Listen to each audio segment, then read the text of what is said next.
पतंगबाजी और ड्रामा नहीं होना चाहिए यहाँ पर, और अगर टिप्स की जरूरत है तो कुछ टिप्स मैं दे सकता हूँ। ड्रामा की टिप्स देना चाहते हो?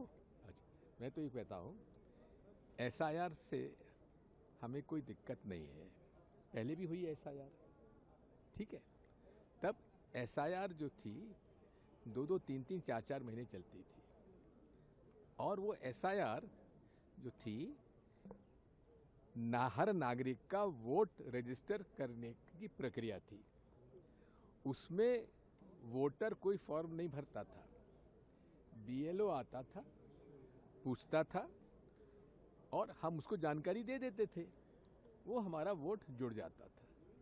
वो एसआईआर थी 2003 तक की। ये एसआईआर जो है ये हमसे फॉर्म भरवाया जा रहा है और हमसे प्रमाण मांगा जा रहा है कि आप भारत के नागरिक हैं कि नहीं हैं। भाई, भारत के नागरिक हैं कि नहीं हैं, आपने सीएए कानून बनाया हुआ है, उसका कराइए ना, जांच कराइए ना, घुसपैठिए कितने आ गए भारत में।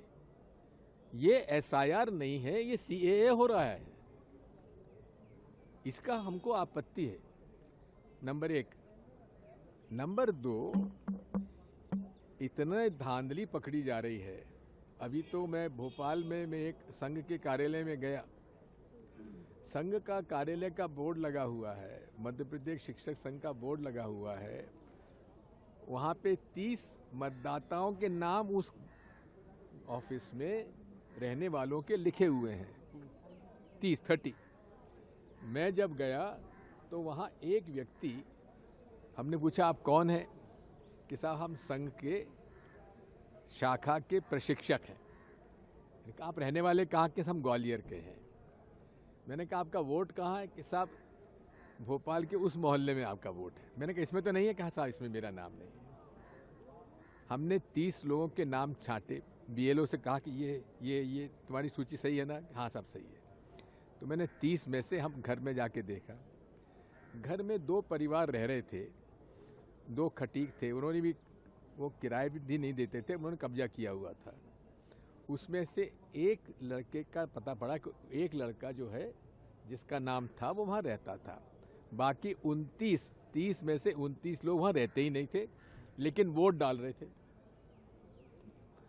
अब बात वही है कि हमने तो पकड़ लिया,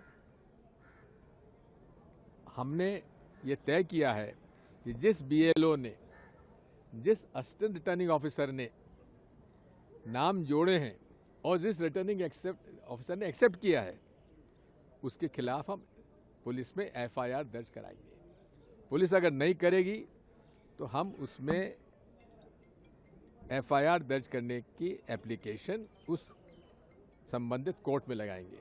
हम इसको आखिरी दम तक लड़ाई लड़ेंगे। एक दूसरी बात यह है कि इलेक्शन कमीशन के ये भी निर्देश हैं, जिस घर में एक परिवार में 10 से ज़्यादा भी लोग अगर वहाँ रह रहे हैं तो असिस्टेंट रिटर्निंग ऑफिसर की जवाबदारी है कि वो खुद मौके पे जाके चेक करे। वहाँ 30 लोग रह रहे थे और असिस्टेंट रिटर्निंग ऑफिसर ने वहाँ जांच तक नहीं करी। उसकी जवाबदारी फिक्स होती कि नहीं होती है? बीएलओ के ऊपर सुपरवाइजर भी होता है। बीएलओ सुपरवाइजर दोनों वहाँ के पिछले साल के थे, वो उनका ट्रांसफर हो गया था, दूसरे नए आए, लेकिन असिस्टेंट रिटर्निंग ऑफिसर पुराना ही था। हमने उससे फ़ोन से बात करी, उसने कहा साहब आप मैं पटवारी को भेज देता हूँ। मैंने कहा पटवारी का इसमें लेना देना ही नहीं है, हम तो चाह रहे हैं कि आप आइए मौके पर। नहीं आया। बीएलओ बेचारी खड़ी थी, उसने कहा साहब मैं क्या करूँ, पिछली वाली बीएलओ ने नाम भर दिए थे, मैं तो नाम काट दूंगी, इनकी तो है नहीं यहाँ रहने वाले। मैंने कहा सुपरवाइजर को बुलाओ। सुपरवाइजर ने फ़ोन अपना ऑफ कर लिया। ये केवल एक नमूना है, संघ के कार्यालय में भी चोरी हो रही है। तो आप यहाँ आप जो आप बात उठा